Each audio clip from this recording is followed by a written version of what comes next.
राज्याच्या नमो शेतकरी महासन्मान निधी योजनेअंतर्गत सुमारे 2,000 कोटी रुपयांची रक्कम 93 लाखांपेक्षा अधिक शेतकऱ्यांच्या खात्यात आज जमा होणार आहे। 1,967 कोटींहून अधिक रुपयांचा निधी 90 लाखांपेक्षा अधिक शेतकरी कुटुंबांना प्राप्त झाला आहे।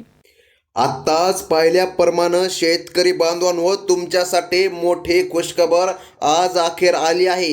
ज्या हप्त्याची तुम्ही वाट पाहिली होती, अखेर तोच हप्ता आता तुमच्या खात्यामध्ये जमा करण्यासाठी शासनाने मोठी घोषणा केली।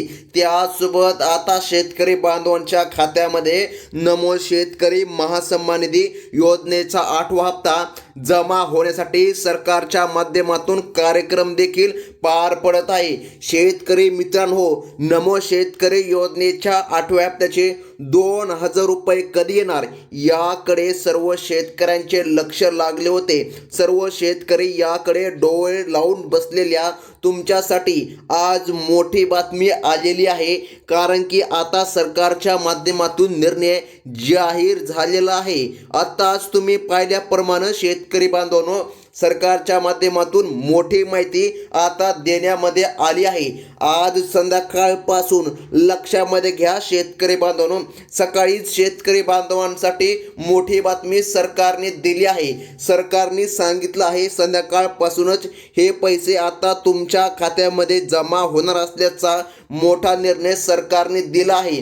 पण ही माहिती शेवटपर्यंत पाहिली नाही तर तुमचा हप्ता नक्कीच अडकू शकणार, कारण की सरकारने काही नियम, अटी व जिल्ह्यांची यादी जाहीर केली आहे।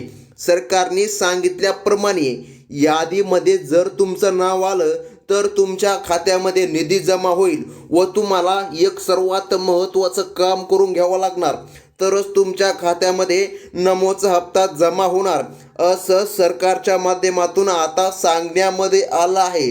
तर मग शेतकरी बांधवांनो, बघा तुम्हाला कोणतं काम करायचं आहे, जिल्ह्याच्या यादीमध्ये तुमचं नाव आहे का नाही हे अगदी एका मिनिटामध्ये जाणून घ्या, कारण नाव असेल तरच तुमच्या खात्यामध्ये तुमचा हक्काचा निधी जमा होईल, असं सरकारने स्पष्टपणे सांगितलं आहे। आता कसल्याच प्रकारे शेतकरी बांधवांनो, तुम्हाला चिंता करण्याची गरज नाही, कारण की DBT प्रक्रियेत मोठा बदल झाला असून सरकारने आता लाभार्थ्यांची कडक तपासणी सुरू केली आहे। ज्यांचं KYC पूर्ण नाही किंवा ज्यांच्या कागदपत्रात घोटाळा झाला आहे, अशा लोकांना, अशा शेतकऱ्यांची नावे यादीमधून कापली जाणार आहे। परंतु तुम्ही जर KYC केली असेल तर तुम्हाला कसलीच अडचण येणार नाही आणि तुमच्या खात्यामध्ये निधी, तुमच्या हक्काचा निधी आता जमा होतोय। त्यामुळं व्हिडिओ नीट लक्ष देऊन बघा, कारण की एक चूक आणि तुमचा हक्काचा पैसा जो की तुमचाच आहे ते तुम्हाला मिळणार नाही, असं नाही घडावं यासाठी तुम्हाला आता व्हिडिओ लक्षपूर्वक पाहणं गरजेचं आहे। कारण की सरकारने ज्या नवीन अटी घातल्या आहे ते तुम्हाला जाणून घेणं अत्यंत महत्त्वाचं आहे, कारण की त्याशिवाय तुम्हाला हप्ता मिळण्यामध्ये अडचणी येऊ शकतात, असं या ठिकाणी आता माहिती मिळाली आहे। तर मग शेतकरी बांधवांनो, नमोचा 8वा हप्ता कधी येणार असा भरपूर दिवसापासून प्रश्न विचारण्यामध्ये येत होता। आता खरी तारीख काय आहे, खरा नमोचा हप्ता कधी येणार? सरकारने सांगितल्याप्रमाणे यादी तर जाहीर झाली। सरकारने सांगितलं सर्व शेतकऱ्यांना एकाच वेळी हप्ता देता येत नाही, त्यामुळे सरकारने यादी जाहीर केली आहे। यावेळेस अपात्र लाभार्थ्यांची संख्या मोठ्या प्रमाणामध्ये घटली आहे, कारण सुमारे 28,000 मृत लाभार्थ्यांची आणि 35,000 दुहेरी लाभ घेणारे शेतकरी बाहेर काढले। जर तुम्ही ही चूक केली असेल तर खात्यामध्ये पैसे येण्याऐवजी तुमच्यावर कारवाई सुद्धा होऊ शकते। जर तुमच्याकडं खरंच शेत असेल, तुम्ही शेतकरी असाल तरच तुम्ही या योजनेचा लाभ घ्या, अन्यथा तुमच्यावर पोलीस कारवाई कोर्टापर्यंत जाऊ शकतं, असं या ठिकाणी सरकारच्या माध्यमातून सांगण्यामध्ये आलं आहे। तुमचं हक्काचं शेत असेल तरच तुम्ही या योजनेचा लाभ घेऊ शकता। आता सर्वात महत्त्वाचं शेतकरी बांधवांनो, कोणकोणत्या जिल्ह्यांमध्ये आज हप्ता जमा होणार हे जाणून घेणं अत्यंत महत्त्वाचं आहे. कारण ज्या जिल्ह्यामध्ये लाभ मिळणार त्या जिल्ह्यांची यादी सरकारच्या माध्यमातून आज जाहीर करण्यामध्ये आली आहे. अगदी एका मिनिटामध्ये आता आपण यादी पाहून घेऊया शेतकरी बांधवांनो, कारण यादी तेवढीच महत्त्वाची आहे. रेशन कार्डच्या नवीन नियमामुळे एका कुटुंबात आता केवळ एकाच व्यक्तीला 2,000 रुपयांचा लाभ मिळणार आहे.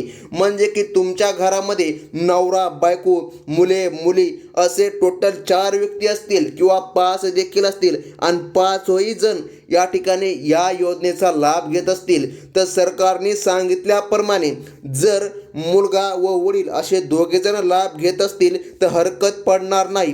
परंतु नवरा किंवा बायको असे दोघं जण लाभ घेत असतील तर त्याच्यामधलं एक जण अपात्र ठरणार आहे, असं सरकारने स्पष्टपणे आता सांगितलं आहे. तर मग शेतकरी बांधवांनो, आता तुम्हाला काय करायचं आहे बघा, की या ठिकाणी जो काय शेतकरी आहे तो या ठिकाणी एकच असला पाहिजे. जर मुलगा शेतकरी असेल, वडील शेतकरी असेल तर हरकत पडणार नाही. परंतु एकाच घरामध्ये नवरा किंवा बायको असे दोघही जण या योजनेचा लाभ घेत असतील तर अडचण नक्कीच येणार. आता सरकारने या ठिकाणी यादी सांगितली आहे. व्हिडिओ शेवटपर्यंत बघा, कारण पुढं जिल्ह्यांची यादी सांगणार आहे. जिल्ह्यांच्या यादीमध्ये तुमचं नाव असेल तरच तुमच्या खात्यामध्ये सरकारच्या माध्यमातून निधी जमा केला जाणार आहे.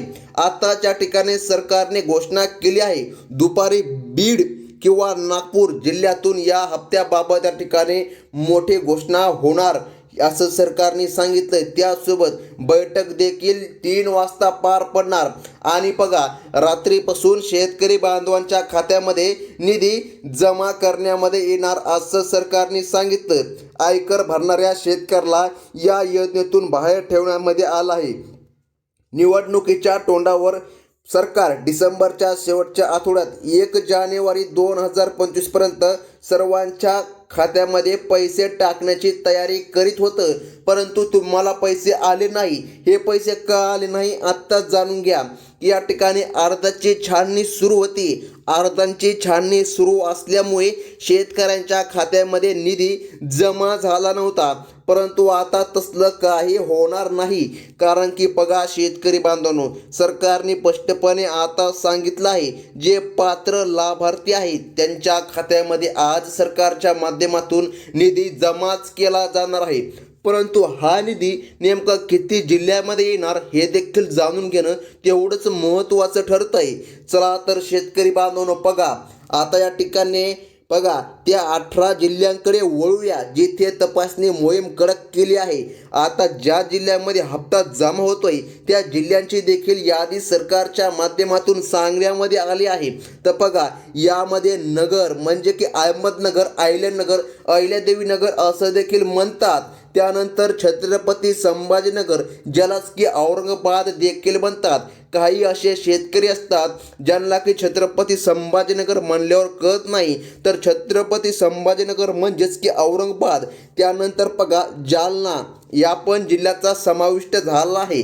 त्यानंतर धाराशिव आणि या ठिकाणी नाशिक या जिल्ह्यांचा समावेश आहे. तुमच्या गावातून किती शेतकरी अपात्र ठरलेत हे जाणून घ्यायचं असेल तर व्हिडिओ नक्की बघा. आता शेतकरी बांधवांनो, बघा सरकारने सर्व काही यादी जाहीर केली आहे.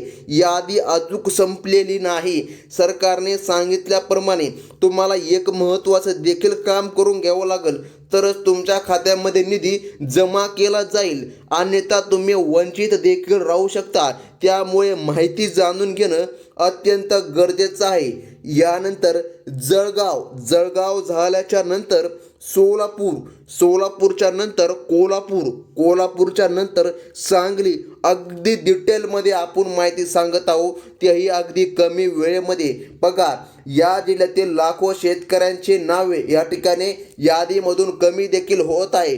परंतु शेतकरी बांधवांनो, बघा तुम्ही जर या ठिकाणी तुमच्याकडे स्वतःची शेती असेल तर असं काही घडणार नाही. तुम्हाला याच जिल्ह्यामध्ये आता हप्ता रात्रीपासून मिळायला सुरुवात होणार आहे.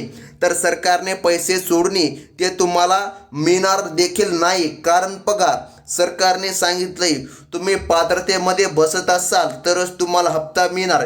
त्यामुळे या ठिकाणी तुम्ही बँकेमध्ये जाऊन एकदा आधार लिंक नक्की तपासा. आधार लिंक आहे की नाही. कदाचित असं कधीही होऊ शकत नाही की तुमचा आधार लिंक आहे आणि तुम्हाला हप्ता मिळाला नाही. सरकारने सांगितल्याप्रमाणे तुमची ही KYC पूर्ण असेल, तुमचा आधार लिंक पूर्ण असेल तर कसलीच अडचण येणार नाही. आता आणखीन महत्त्वाचं जर सांगायचं झालं, सरकारने सांगितल्याप्रमाणे विदर्भातील अमरावती, अकोला, यवतमाळ आणि बुलढाणा या जिल्ह्यातील शेतकरी भावांना आपली कागदपत्रे वेळेत अपडेट केली नाही तर हा 8वा हप्ता तुमच्या हाताने जाणार आहे. सरकारने पारदर्शकता आणण्यासाठी आता थेट तुमच्या सातबाऱ्याची पडताळणी पण सुरू केलेली आहे. म्हणजे की गरजू शेतकऱ्यांनाच या योजनेचा लाभ मिळावा असा सरकारचा हेतू आहे. बघा शेतकरी मित्रांनो, त्यामुळे जर सरकारने सांगितलेल्या अटी व नियमांमध्ये तुम्ही बसत नसाल तर तुमच्या खात्यामध्ये निधी जमा होण्यामध्ये अडचण देखील येऊ शकते. आता सर्वात महत्त्वाचं बघा, लातूर, परभणी, हिंगोली आणि गडचिरोली या जिल्ह्यांना सुद्धा निधी मंजूर झाला असून पात्र शेतकऱ्यांच्या याद्या बँकांकडे सोपविण्यात आल्या आहे.